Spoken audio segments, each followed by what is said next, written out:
Hello friends! Today I'm going to show you how you can dress a model or mannequin thanks to artificial intelligence. Now you can easily apply an outfit you want in just a few clicks, either on your own photo or on a model.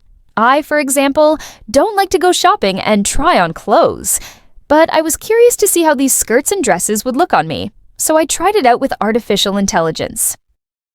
Well, how did I do it? I'll tell you now. First, we go to kling.ai.com. Click on the AI image option from the left menu. We enter the AI virtual try-on section. At this stage, you can go to the upload image section and upload either your own photo or an outfit you like. You can also choose one of the ready-made model options below. I uploaded a model I created with artificial intelligence and then pressed the Generate button. I waited just a few seconds and the outfit was put on my model.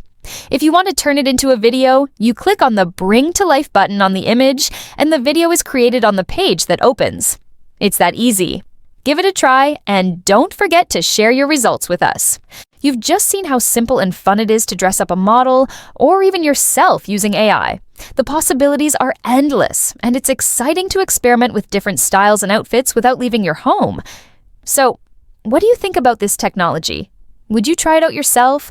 Let us know in the comments below, and don't forget to like and share this video if you found it helpful. See you in the next one. Stay creative!